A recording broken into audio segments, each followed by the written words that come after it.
As we live alongside nature, she helps us to realise that our whole life is a season and cycle. So there are going to be times when we're full blossom and bloom, and there's going to be times when things feel a little bit barren. And then we no longer fear that. Do you have off days?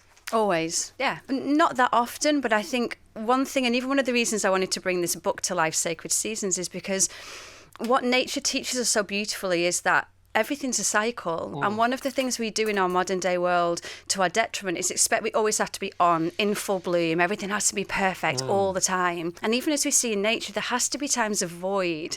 So when I go through those times, I actually call it the void or the wilderness, where I'll go into those times where nothing makes sense and everything just feels a little bit sketchy. And I've learned to enjoy it over the years, because in actual fact, it's in those times when you lose yourself that you actually find yourself. Yeah. It's in those times when nothing makes sense, when you get to relook at everything and make things make sense. And so, but I've learned to just be okay with not being okay and to welcome every emotion. Because I'm reading your book, and you've also sorted, and you bring a sense of calm and support to any situation you're in. When Kirsty's around, everything seems to be all right. Even if you're not, I can't tell. So that's why I wanted to ask you that. But you bring this sense of calm and, reflection, and it's okay. Mother Nature's got our back. Mother Moon's got our back. All you have to do is look around you. All the signs are there. Yeah. Every day's a school day, Absolutely. if you like. Just talk about rituals over regimes, first of all. What is the importance of a ritual over a regime or a routine? So a routine is something that we do more because we have to, whereas a ritual gives something meaning and gives something purpose. And so it's almost like we do it for our soul. Rituals are for our soul. There's something that just take us a layer, like you brush your teeth out of a routine because that's something you have to do every day. Yeah. But a ritual takes us into something deeper where what we're doing is really nourishing for that non-human part of us, the soul part of us. Yeah, and it's so important, isn't it? And if you bear that in mind whilst you're doing this new acquired habit, it has more of an effect, and that's been scientifically proven, hasn't it? So if you're doing something for your fitness or whatever it is you're doing, if you bear in mind that you're doing it, the reason that you're doing it for whilst you're doing it, it has like a 10x effect. It's something crazy, isn't it? Yeah. Even with us talking about weight training, you could see that as a chore of, oh God, I've got to train, I've got to work out, I don't feel like it today. But when you see it as more of a ritual of this is helping to empower me and make me feel stronger, and we do it from something from the inside versus something external, it makes such a big difference. It makes such a difference. And also then you stop looking forward to things, not from an excitement point of view, but you stop projecting forward to everything that might be a little bit sort of effortful or turbulent. And then it's all about being sort of in the moment. And people say to me, oh, you must be excited about so-and-so because it's a good thing. And my real answer is, well, I'm not really. And they go, and I used to say that out loud, but it caused so much of a conversation that I didn't have time for. They went, oh, that's a shame. I went, no, that's not what I mean. I'll be excited when I get there. I'm so here now that, I know it's happening and I'm sure it's going to be great, but this is already great here. Yes. If it's not great, we can make it great. So we were speaking about you coming in. We were speaking about it the whole show because we love you. And the book's fantastic, isn't it? It's absolutely fantastic. We spoke first of all about the fact that it's March, we're in the middle of March, it's spring, there is new life in many places and many parts of the planet. And lots of people consider and reflect and compose perhaps a new regime or new intentions in January, which is, any kind of reflection or pause thought is helpful. Absolutely. But if you missed out on Jan, or you started in Jan and you haven't sort of checked in with yourself, March is probably the best place, if not a better place to do it. And that's sort of where you begin, isn't it? Yeah. So it's a second chance at a new beginning. So the traditional New Year's never really resonated with me because I find it really hard to set intentions and wish and dream when everything is still cold and dark and beneath the surface and nature's hibernating. And I really feel that's why many resolutions don't stick, because we fight against nature. So at the time when we need to be resting and nourishing ourselves, we're pushing out into the world and the earth is still frozen over and we're trying to run across frozen earth and do. And I feel if we could just give ourselves a bit more grace in January, to just enter the year slowly, to put our heads out a little bit and say, what does this year feel like for me? What do I want to create? How do I need to nourish myself now so that I can have what I want? And when we look at nature, it's a beautiful example. Nature knows a new beginning isn't when that flower blooms. The new beginning begins when that seed gets planted and the earth is given time to rest and to nurture and to be regenerated. So the traditional Celtic New Year used to be at Halloween, where everything died away, because it was in that dying away and the releasing that the ground got to be truly nourished and nurtured so the things could grow in spring. So if we gave ourselves that same grace and allowed ourselves to move more gently into the year, and we can all feel it now. I mean, I'm sure you've all felt it. The past few mornings and evenings, there's been that moment where you're like, oh, it's 6 o'clock, it's still light. I know. Oh my goodness, I'm getting up in the morning and it's already light. Yeah. So now we're starting to awaken. So magical, nature's on our side now for us to go. Rather than January, it's still dark at 8:30 in the morning and we're like, oh, it's January, but I've got to wish, I've got to intend, I've got to... Now we're all like, oh... There's opportunity in the air. We can smell it in the air. Like there's that sense of something's coming. Yeah. And when we live in tune with the world around us that we're part of, we are part of nature, everything just gets so much easier. And it sounds simple, and it is simple, but it's easy to forget because, even the most wonderful things, we forget the moment, either we're out of their company or we've gone around the corner, and your book reminds me that I always need to be reminded about everything. And that's why I was asking you about, do you fall out of line sometimes? And that's why journaling is really important. That's why checking in with yourself in the morning is important.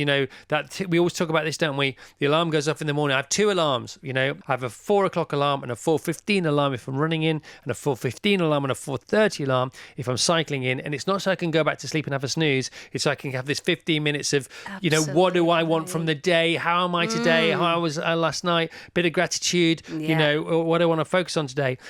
But the setting of intentions, which you can do on a daily basis or a weekly basis, but to do them on a seasonal basis, I've never even thought about it before, and it's so obvious. And I'm like, I started to set my intentions at the back of your book straight away. I thought, I've got to start doing this. And what are yours? What kind of things are, without getting too personal, what kind of things are on your radar? I'm really determined over this season to start to just grow much more into allowing this work to be put out there into the world more. One little secret that's no longer going to be a secret now, I share this, but I can have a tendency sometimes to doubt myself a lot and to feel like, oh, little old me, what have I got to share? And I'm now just coming to the point where I'm like, people need this. The time that we're living in right now, people need this. We need that reconnection back to nature, seasons, cycles, the planets, the moon. We need to come back to that way of living. And so one intention I'm really making for myself is to just be seen more, to let myself start to grow into... To be the best you can, to give the message you have been blessed with. Absolutely, to start to really don't be share embarrassed that. About it. Yeah. And I know you're not embarrassed about it because you got over 100,000 followers on Instagram, and also they're... people have millions, people have 10, people have 100. You've got 120,000 or whatever it is, but they are so engaged with you, aren't they? It's a community. Other people have 120,000, whatever. But yours are there. They're right in front of you, aren't they? Yeah, so it's a community, and I think that's why I do adore that platform, because even over the past few years, we all knew, and we're not alone. Whenever we're feeling something, if there's a current lunar cycle, like we're in quite a big one at the moment, I'll start getting messages, and as soon as I put something out there, everyone goes, oh, it's not just me. That's what it was. It helps us to know that we're in this together, and we're all affected by the same moon in the same sky and the same nature all around us, and we're all connected always. And many of us in the past have come and gone, and that will happen because we're born and then we're unborn. But the moon, she's been there for a lot longer than any of us. So why don't we have a listen to the governor? Years. Moon over the sun. How come the moon has so much to tell us and the sun not so much, do you think? I think that the sun only governs 24 hours in a day, whereas the moon takes us through a full cycle. So if our ancestors lived by the moon, because if you wanted to track a day, you track the sun. But if you wanted to look any further ahead, you would track the moon. And whereas the sun in astrology represents our ego, our personality, and how we're here to shine, the moon represents that inner world, who we are when no one else is watching, that inner world of our emotions, our hopes, our dreams. So the moon really takes us to the truth of ourselves, the real depth of the truth. Yeah, and she's long-term and also short-term because she has these monthly meetings, doesn't she? Yeah. For the lunar cycles. And that's why this book is so great, because if you fell in love with lunar living, and people are buying that book today as a result of the show, lunar, not even this one, right? Yeah. So you fell in love with that one. If that was like your sort of first year at uni, this is your second, maybe. I suppose. You know. Tell me, because you talk about affirmations, don't you? Yes. And about the fact that an affirmation is different from a phrase or a slogan because it only has positive grammar or positive wording in it. And you give an example of one that isn't and one that is, and how useful they are, and why they're useful, and why they have this sort of encoded energy in them. That's it. Affirmations help us to reprogram our subconscious mind, and they help us to bring forth the energy of what it is that we want. So when we speak affirmations, we want to speak in present tense, in the positive.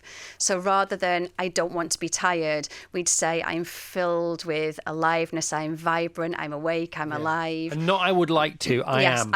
I am. And is that the same as a sankalpa when you're meditating? Yes. So it's "I am resting deeply, I am restoring my inner being, I am doing this, and I am doing it now." I am. So a sankalpa, the word translates to, it's a heart-based desire. It's a desire that you have in this moment from your heart. And the more we tell ourselves, even just saying the words, "I am awake, I'm alive," you're like, I am. Yeah, it makes such a big difference. It's about this book. We've got to get people, we've got to push people towards this book. Sacred Seasons. Sacred Seasons. So what I wanted to do is take us through a journey living alongside nature. Yeah. So finding our true nature through nature.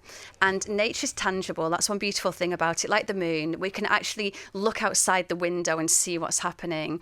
And as we live alongside nature, she helps us to realise that our whole life is a season and cycle. So there are going to be times when we're full blossom and bloom, and there's going to be times when things feel a little bit barren. And then we no longer fear that. We allow ourselves to go with that rhythm. And nature also reminds us, I'm often shocked that we have to remind ourselves nowadays to self-care and things like that. But nature shows us again, in just like the moon, in perfect simplicity, that there has to be times when we go inwards, where we rest, where we nourish in order. Nature can only grow these beautiful blooms because she's just rested, regenerated, and gone within. Yeah, you've got to have your own art. And so when we follow those cycles of nature, we also, as well as the rest, give ourselves permission, as I mentioned earlier, to be in bloom. You don't ever see a flower going, oh no, perhaps I won't blossom, and what will that flower... Nature just goes... Nature's just explodes. There. Yeah. And nature does everything in perfect timing. Nature knows there is perfect timing